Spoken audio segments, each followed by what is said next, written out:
Hey, welcome to another episode of Tell Me More. My name is Luke Stair, and I'm filling in for Katie Reed Hodges. But today we have something just a little bit different for you. Today, instead of Dr. Wiles and I discussing the sermon, you have Dr. Wiles, Curt, and Barry talking about life at our church and the past several decades of ministry they've shared together, as well as what is to come in this next year.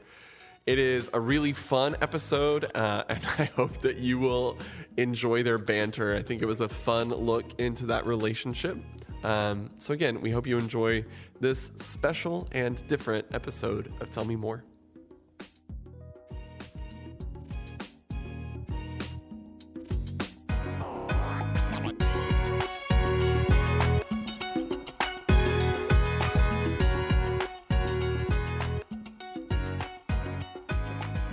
Welcome to a special edition of Tell Me More. It remains to be seen. I am Dennis Wiles. Normally, I am the, I'm not sure what I am, but Luke Stair is normally our host, and I'm not Luke, and our Katie Reed Hodges, and I'm not Katie.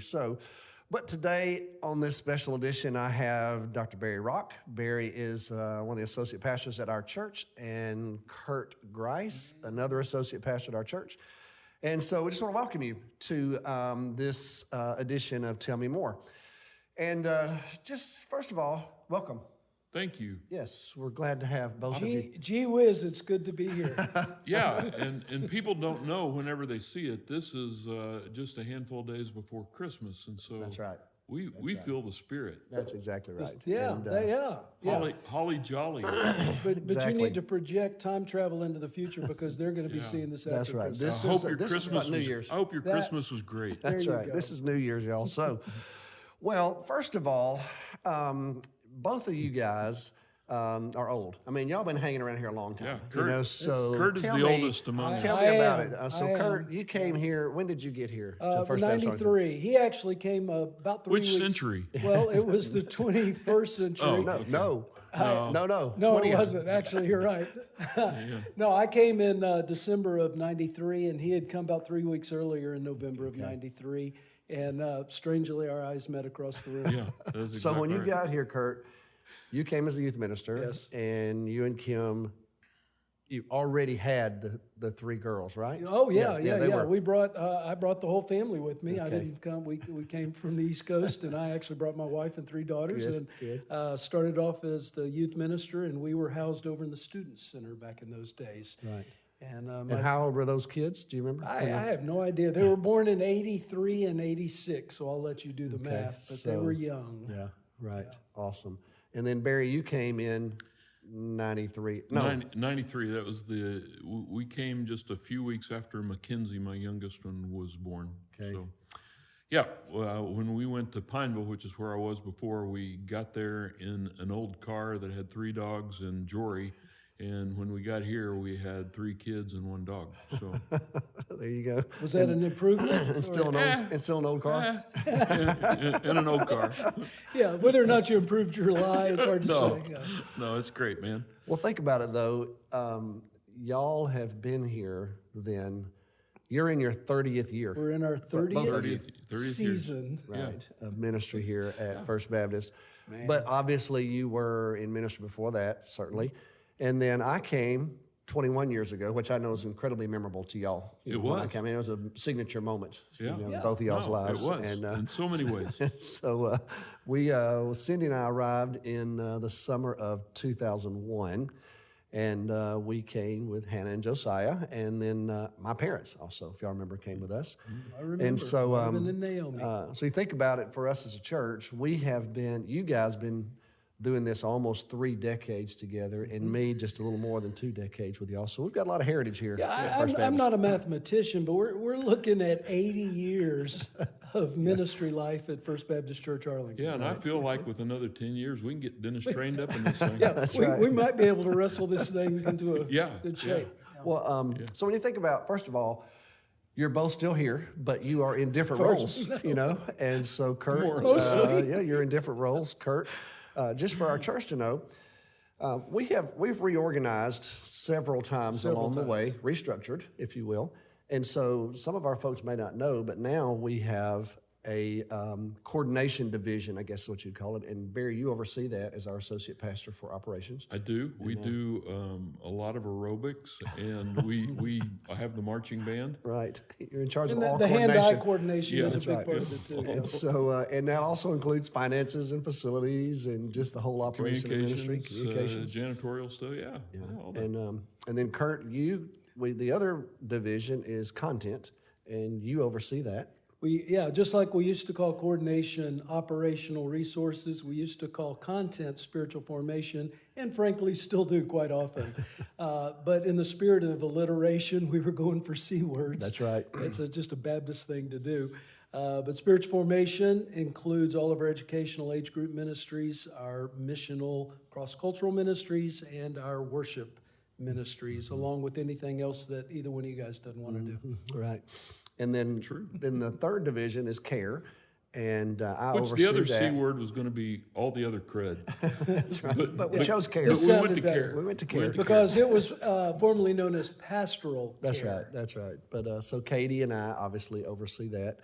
And but just for our church family to know, when you put us three in the room, we are what we call the pastoral lead team at our church.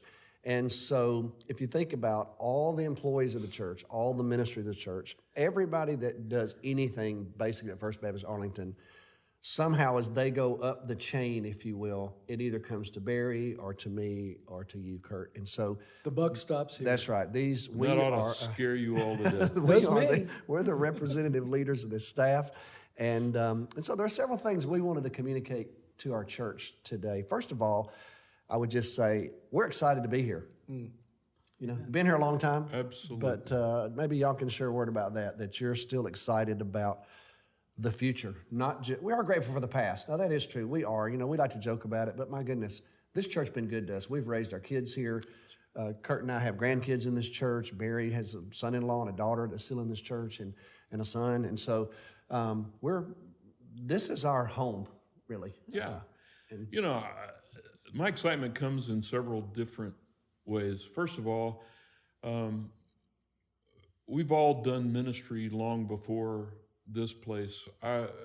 Lex and I were on sabbatical this past 3 weeks, and so we spent a lot of time just driving together and had a lot of conversations. I really started doing ministry, going to revivals and stuff when I was 16, when I was old enough to start driving and singing and talking and doing stuff. And so, now that I'm 36, what is that?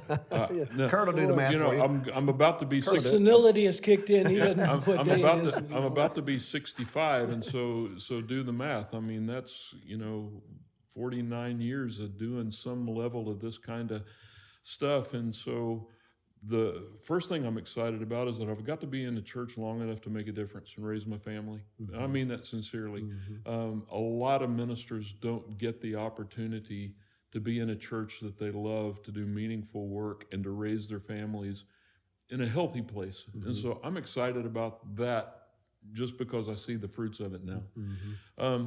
Next thing I'm excited about is I don't know that I've ever been in a place that is on as positive a trajectory over the years with the way we've done staffing, with the way that we've taken care of our business, with the kind of vision that we have.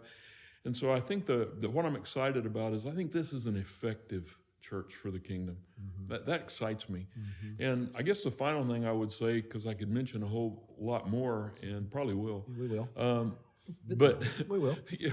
But I think the other thing is I'm a very future-oriented person. Mm-hmm. If you come to me as a minister and you think I can tell you every person in every place that I've ever been and done, I'm not a very good celebrator. I think Curt and I even share some of that. Mm-hmm. Doesn't mean I don't appreciate it. Please don't misunderstand me.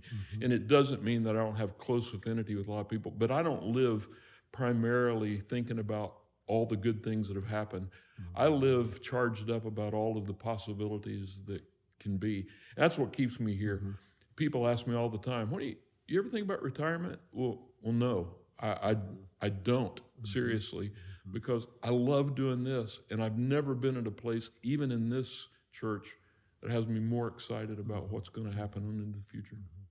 I mean that sincerely. which is sincerely. Sincerely. Yeah, We know what that's that a good phrase. word. That's a good word. You make up a lot of words. So, but you know, I would say, Barry, that is a great word. And it's good for our church to hear that. You know, the ones that have been with you in music ministry, there are many people in our church. That's how they know you, if you think about it.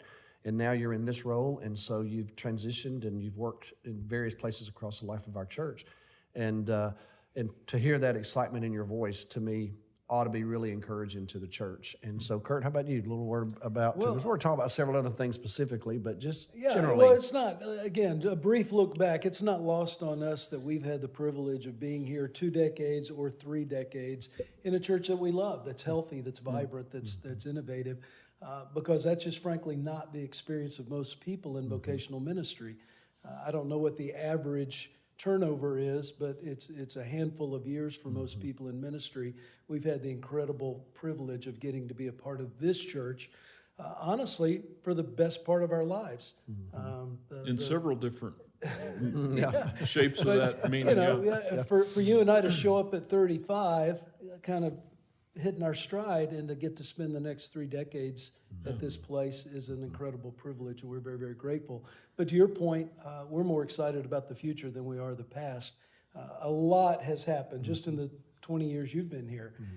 Walking through the building earlier today in anticipation of this, I tried to remember what our facilities were like 30 years ago, and I can't do it. It's just changed so radically.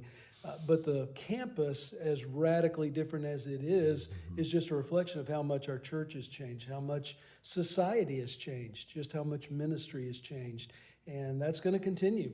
It's going to keep progressing, hopefully evolving, and we're going to get to be a part of making that happen. But that's been the history of our church, right? Is answering the bell. When you've been here for over 150 years now, and this has been an effective church, you know, I hope nobody hears us saying that it's only been effective while we've been here for our standard. We stand on the shoulders of giants who have built buildings that everybody thought was silly to build when the town needed a meeting place, or launched ministries that nobody understood, and now Mission Arlington and missions and just all of the things that this church has done. And so I would say that we just have the privilege of standing our watch as best we can, and maybe we haven't done as good as some, but I feel like that what we've been able to do is just capitalize on the ethos of this place, is that, man, we're here for this time. We're here not to celebrate all the past stuff and be a history lesson for everybody, but, man, we're here to live real-time Christianity. Yeah, and the externals have changed and will continue to, but the heart of this church, the personality of this church, the DNA of this church is what it is, and we'll continue to discover new ways of doing ministry and being the church that's an appropriate expression of who we are as the people of God in this place. And so, you know, a lot to appreciate looking back and the rich history, but I think what we want to focus on is where we're heading in the future as we start a new year, 2023. That's right. And a great segue, Curt. You. Just like we rehearsed it, right? I mean, just like we had it written out. Sure. Y'all keep those cue cards going, would you, Bobby and Luke, so we can keep on the track here so we know what we're doing. Everything we do is well-oiled. I just had to push a button. I know. You didn't even know what that was. I didn't. It didn't matter. It didn't matter. But, you know, 2023, this podcast is going to launch the week between Christmas and New Year's. And so we want the church to know that 2023 did not sneak up on us. We've been getting ready. We've been planning and preparing. We've had lots of conversations. We have been putting plans in place. We spent an entire staff retreat just focusing on 2023. And so let me just do a brief word about that. And I thought, Curt, maybe you could tell us as we launch the year, you've put together this challenge for us, but what we're planning to do in 2023 is gather around a theme, which was something we always do here. But this year the theme is, why does it matter?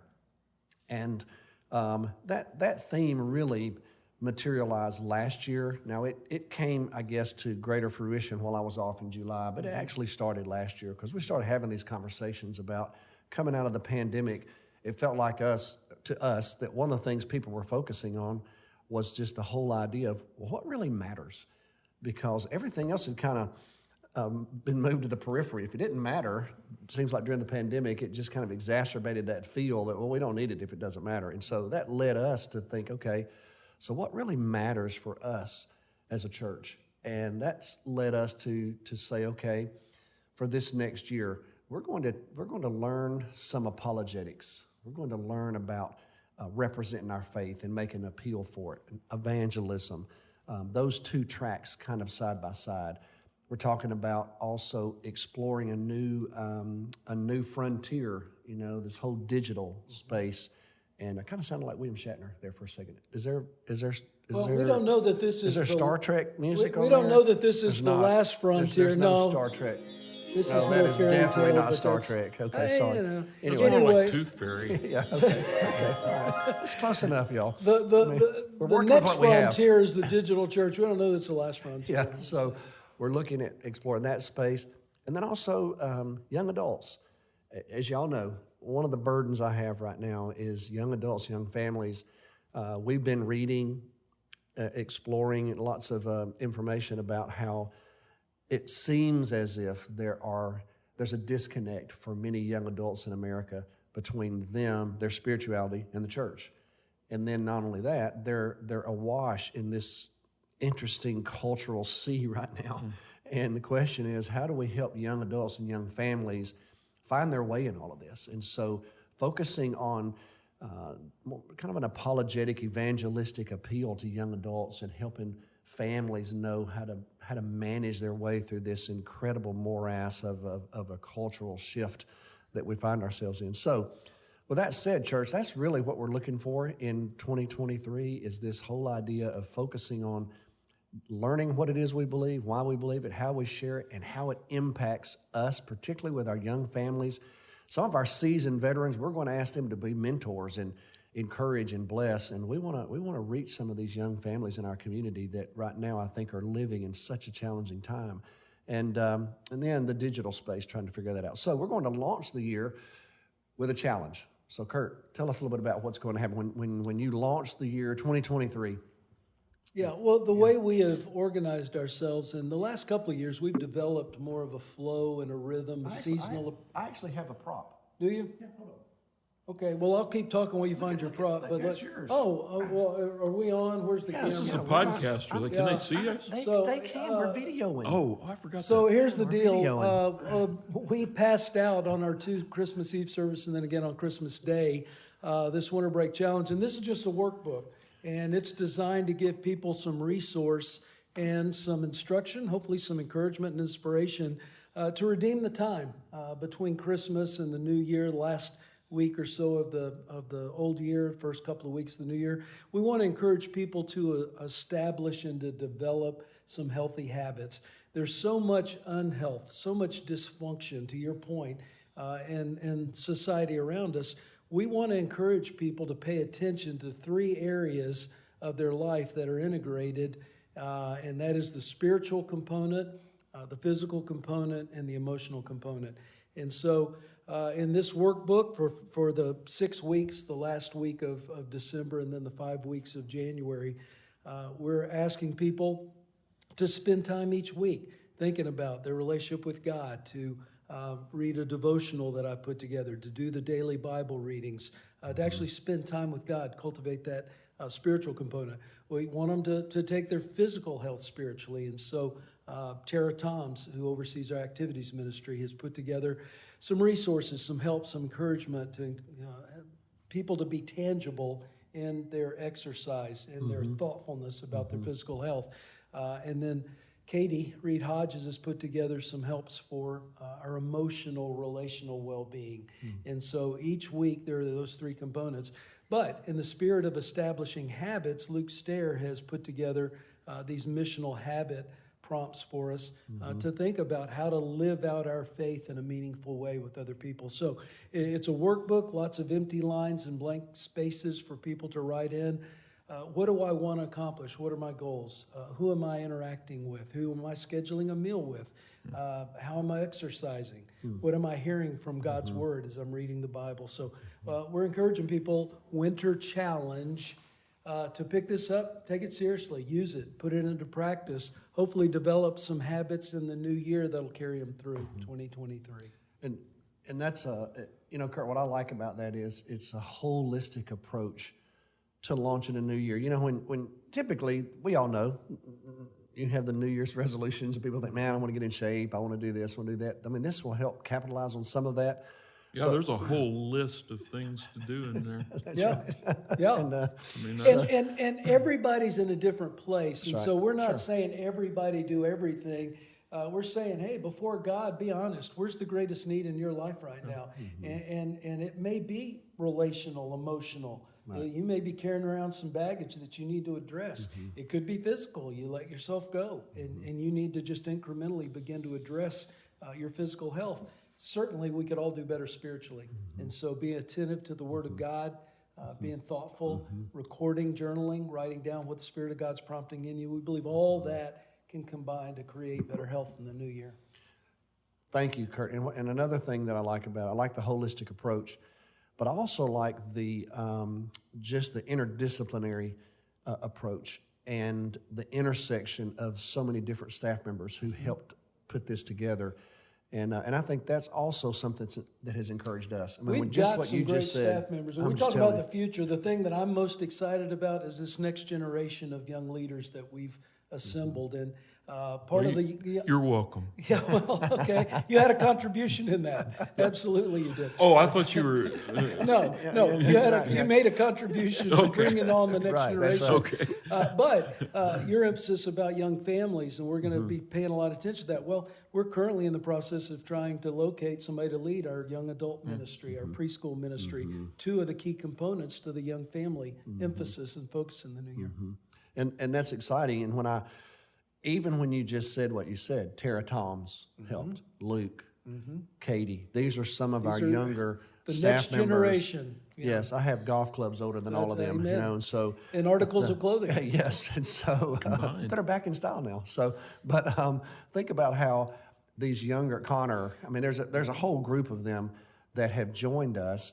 And it's an exciting time for us. And I think that that's one of the things, Barry, you've alluded to that fuels your excitement is looking at the talent that God has brought to First Baptist Arlington and how they're beginning to mix together and find their way, just like y'all did.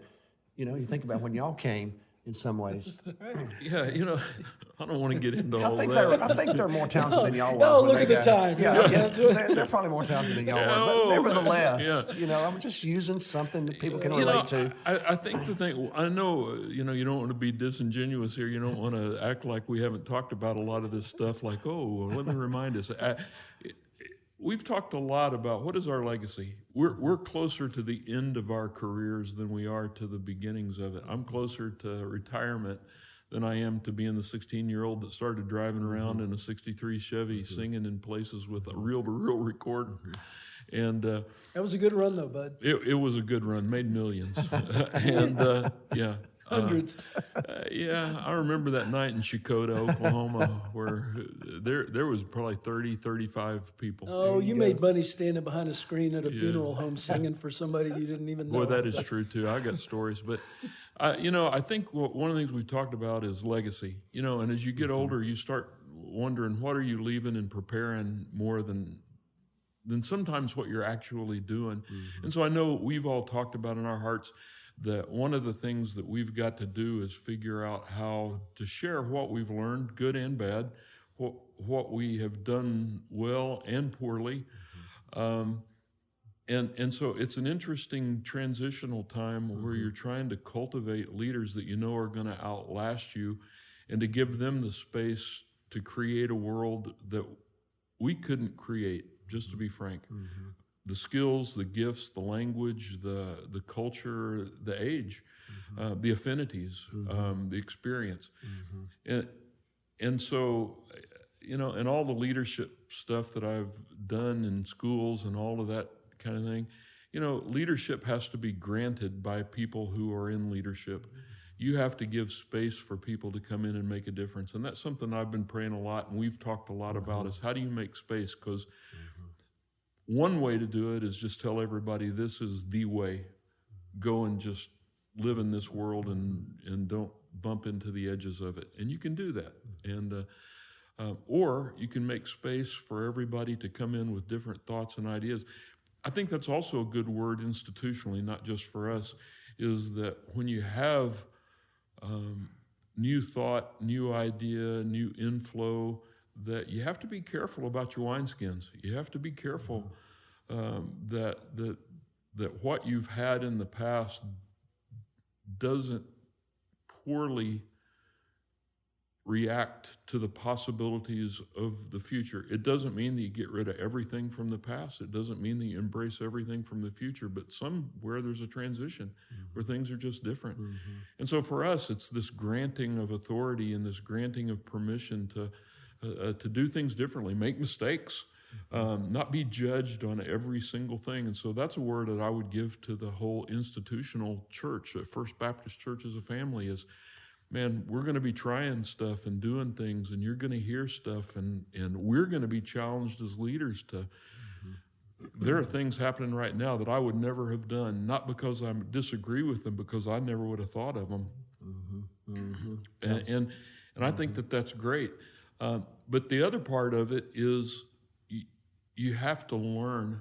And so this can be a church that helps the next generation of ministers to thoughtfully engage the world by not throwing away everything that's historically true about Christianity or Baptist way of life or just who we are in Christ, because the world changes so rapidly. And so we've got to be in dialogue, and we talked about that yesterday, is there's a dialogue to say, what are the challenges today? How do we meet those things? What are the things we hold on to tightly?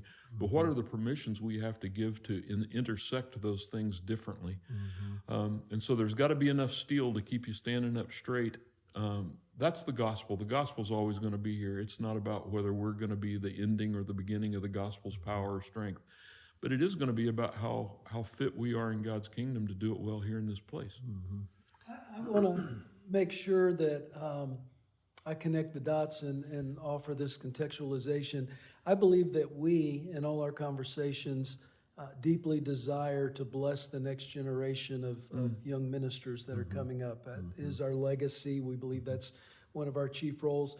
But I want to make sure our church understands that's a reflection of what we as a body of believers want to do. And so when we talk about reaching young families, it's not that we don't matter or we're completely irrelevant. We have a lot to offer. We've got some life experience and some wisdom, I think some maturity. But our congregation is made up of a lot of great, godly saints who have been here a really, really long time. But we're all aware that that's not the future. The future is the next generation or two that's coming in. And so if somebody's listening or watching or hearing about this or whatever, and they're wondering, is First Baptist Church Arlington a place for my young family, or is it stayed? Is it stuck in the past or whatever? No, we appreciate the past, but what we've been saying is we're excited about the future. We want you to come help create the future with us. And what I've loved the last several years, the committee membership of our church has gotten younger and younger. We right now have what I would consider, of course, everybody's younger than me, but I would consider some of the key committees are being chaired and led by some of the very young adults, but they're sharp. They've got high capacity, high gifting, and they're going to help lead us into the future. So we want to do for our staff what I think our whole congregation wants to do for the new families that are going to find their way to our church in the coming days. And if you think about it, it's the very thing this church did for them. Many of our church members have been here a long time. When they got here, the very same thing happened to them. The door was open. Had to be a place for you to step in. Path was paved, and so we have that heritage here of, in healthy ways, kind of passing off that baton, which is a crucial thing in a relay, and sometimes can get jumbled up a little bit. You can lose the race if you don't pass the baton well. That's right. And it's happened countless times. And I think we do that pretty well here, and we know that's a part of our responsibility. And so in 2023 in particular, just for our church to know, this whole idea of why does it matter, we're going to let the Apostle John be our guide. That's something I felt convicted about while I was away in July, just praying through John's gospel. Good choice. And yeah, it's a little challenging to me. I'm a little more of a Luke guy, But I really have grown to appreciate John as I've gotten older. And John appreciates the fact that you I'm enjoy sure he it. does. If you see him before I do, let him know. There's a good chance. So I'm sure John is somewhere You're in the heaven disciple going, that Dennis loves. So. Right, exactly. Dennis has finally accepted me. But there's so much to offer in John's gospel that I think speaks to exactly what all we're talking about and dealing with. Coming out of this pandemic, the polarization in our culture and our society, just the brokenness, the fragmentation, the isolation, and then just this sea of ideas now that it's almost like the culture is throwing everything up against a wall to see what sticks. And even if it doesn't stick, the fact that it even got to the wall makes it almost palatable, or at least an option for people. And so, not much of it's sticking, a lot of it's staining. Yeah, that's right. And so we're going to talk about, does anything matter? Why does a whole conversation about right and wrong matter? Why does the family matter? Why does a conversation or knowledge about eternal life matter? What about the Holy Spirit and the whole supernatural realm of things? What about the church, our mission, the incarnation? Those are going to be our topics that we'll gather around in 2023, asking the question, why does any of this matter? And what does the Bible teach us about it? And where's our source of authority? Knowing also that we have to bring in attendant materials to help us. And so we have, just for our church, we've been exploring, we've been looking into the whole field of apologetics, and we're trying to listen to some of the contemporary voices while at the same time not abandoning some of the more classic representations of how you deal with the culture and how do you answer it with the gospel. And so, things like N.T. Wright has written this book called Broken Signposts, and where he says that the culture seems to know that there's supposed to be justice in this world, there's supposed to be love and beauty. Well, why is it so broken? And what has happened? N.T. Wright uses the image of him ordering a piece of furniture that he had to put together, and he's looking at the box, and he knows it's supposed to look like that, but he can't get it to look like that. And he said, I feel like that's my world. There's something there. There's an image. Man, it's supposed to look like that. That's the ideal, but there's no way all these pieces on the right. floor can possibly turn into that. Correct. So how do we as a church help and speak into that brokenness and help people make connections and build those bridges toward what God really has for them? But along the way, there are just a lot of things that we have planned. Curt, you just alluded to it. We've got search committees right now looking for 2 really key staff members. That's one thing. Barry, you're leading a couple of teams that are pretty important to us right now. One of them is, it sounds kind of interesting to say it this way, but how do we reopen everything? But when you think about, we went so long with the pandemic just shut down, what does it mean to just re-engage and our community know about what's actually offered here? And then also you've been engaging and leading a team that's trying to look at, what do we do with all of this? We've been given this incredible resource of 6.5 blocks downtown Arlington and 150 years of history. And so you've got some key lay leaders that have been engaged in a conversation with you. So maybe a quick word from you about I'm sitting here with my brand new, what do you call this? What is this thing called? Tumbler from the Good Day Cafe. It's a lot of exciting things. The predicate to this, the beginning of this is, you can search for novelty and just new things to do, not dew. Mountain. Yeah, Mountain Dew. Perfect. To do, and that's fun. That's a pursuit. Or you can find creative ways to engage what you're trying to accomplish. And so first of all, I want to say that I believe that for the most part, this is rooted in helping us to accomplish what we've set out to do. So the root is not a coordination team or development team or an open the building team that's trying just to figure stuff out as a one-off. We're listening to you talk about apologetics and evangelism. And so we're listening to, I think we've landed on the fact that we're really going to go all in on young families, that's what we need to do over the next season of the church. And so we're paying attention to that as the jumping off. That becomes the reason we would do anything. And so what we've done is we've asked a couple of teams. We have an open the building team that started about a year ago as we really finished up our remodel and we've done a few things to say, okay, for the first time in our world, we don't just have this good thing and that good thing that's trying to do its own particular niche marketed thing, but how would you have a gym that's a Lifetime Fitness, not just our tool. How would you have a cafe or food services? How do you have a building of tens of thousands of square feet that is specifically designed for children to be used 24/7? What would you invite into that? But it's not just using the space. It's how do we teach them about our Savior? How do we introduce them?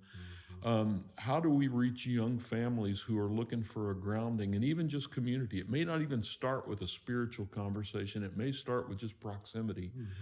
How do we do the evangelistic things that put us in the way of each other so that they're on our campus or in our way, so to speak, so that we can have spiritual conversation? And so this group, and this has got that little circle with the C in it, so don't anybody use ministries. We've got amenities in our church that need not to be just things that make us feel good about being here, but are launching places for ministry to happen. So you've heard this cafe. That's what this is, Good Day Cafe. A couple of things. One is, for the first time, we've got a place on our campus. It's kind of a test run. It may grow. It may be in a different location. I don't know. But for the very first time, we have a place that offers professional level food and beverage. Not just to make... I hear the D-Dub is The D-Dub is good. Really good. Go just in and just ask for the D-Dub right or now, the house special. It's so good. And so it's not just a place where you're already here and you can go get a cup of coffee on Sunday. We want to bless you with that. Even at that, the $5 that you're spending on a beverage, most of that money goes to the orphans. And I don't know, it's the $3.21 is what... 123. 123. 123 Not in Sierra Leone, yeah, $1.23. $1.23 of Makes a that good goes day. in. It makes a good day for an orphan because that's what it takes to take care of the physical and medical. And these are orphans in Sierra Leone. In Sierra Leone, That's thank right. you. And so even that, when you're doing that, you're blessing in a way, you're getting what you want and need, but you're also blessing in a way. But the other thing is, already, Connor Torrealba has been great with a lot of stuff.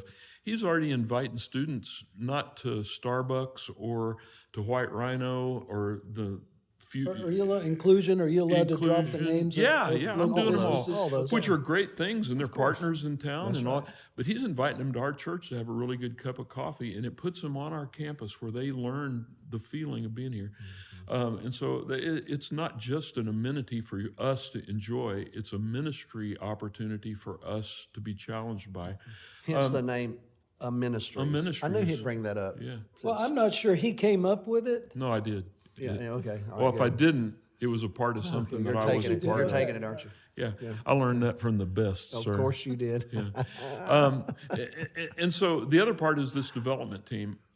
They have no standing in the church with inside our polity in the sense that it's a voted on thing, or they can pass edicts or send stuff directly to be voted on or whatever.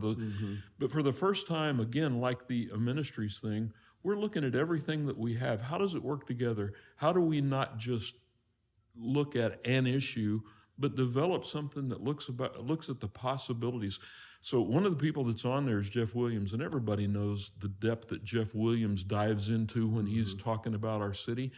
Well, one of the first things we did is he just talked about a lot of things that I'd probably have to kill each one of you if I told you about. So confidential. Yeah, but it's the excitement of the city for decades coming. And so how do we engage that dream? How do we continually position ourselves for what's coming next? And so that's really all of it. There's some things that we need to take care of. We're asking ourselves right now, what do we do with our North Lawn? How do we turn that into something that could bless the community or reach out and help us grow young families? You're going to be hearing some stuff from them, but we know it's got to engage the polity of our church, and so we're not going to run roughshod. So you can hear my voice. I'd talk for another hour. Bring me back on something, because I'd love to talk about all of the things, because I want everybody excited. Here's what I would say to everybody. Whatever you like right now, that's great. I'm glad you like it. But be excited about somebody else who needs it. Whatever you're getting from a Bible study or from being in a nice facility or being able to do this or that thing or living in community or having deep friends or having a pastoral presence when you're sick or ill or being cared for, all of those things know that everybody in our community needs that same thing. They just don't know where to find it. And in some respects, especially on the spiritual end of this thing, they don't even know they need it. And so that's what we're trying to accomplish with everything right now. How do we reach out into a world right now? What you've that's the described appeal. with these two teams, though, is a reflection, I think, of coming out of the pandemic. All of it. We've been more collaborative, more intentional, more strategic than I think we've been in the 30 years we've been here, 20 years Undoubtedly. you've been here, because our hand has been forced. The global pandemic stripped away, we talked just this week about how it didn't really create, but it exposed and it exaggerated and exacerbated trends that were already in the works. And so what we've done is realize we've got to collaborate, we've got to work together, we've got to be in partnership with each other more intentionally than we ever have before. But we're already seeing the results of that. We're already seeing the positive benefit of that. And so the bright days are ahead. And I don't know how long this thing's supposed to go, but I would say if Probably you're, 2 hours is if you're enough. watching and you'd like to know more, go to fbca.org/hello and just ask questions, engage us in conversation. If you'd like to know more about any of this, the Winter Challenge, something Barry's just talked about, the pastor's vision And for the new year. Curt and I are almost always on Sunday mornings in and around our Welcome Home Center. if you're on campus, If you want to just absolutely. come and just say, give me 15 minutes and just sit down and explain some stuff. Here's the thing. It's not all lockstep. It's challenging. We all don't even agree on the things. We're praying through stuff. What we're not praying for, we're arguing about because we don't know. But here's the commonality. We're seeking God. We believe He's given us some focuses and some direction. We believe that we're here for such a time as this. We're excited about all He's given us. Now we believe it's God's way of saying to us, here it is. Engage. Right. And that's a great way to end. I would say to our church family, join us in our excitement. Join us in our anticipation. Join us in prayer and investment and commitment. Because as much as we love this church, and it is incredible as our experiences have been here, and the past that we have, and the legacy that we have, we genuinely still believe the best days are ahead. Amen. And so we're here for it, and we're all in, and we're privileged to be here. And I want you to know we're honored to serve this church. And so a new song's coming. That one. Yeah, go with it. That one. Yeah, can you do like 3 of them at one time? I was trying to find some applause, but I guess it wasn't on there. And that's how it works here. Beautiful. Welcome to my world every day, y'all. So anyway. We're serious, if nothing else. Yeah, that's right. Blessed are you. So thank you for joining us today. God bless you, and stay tuned.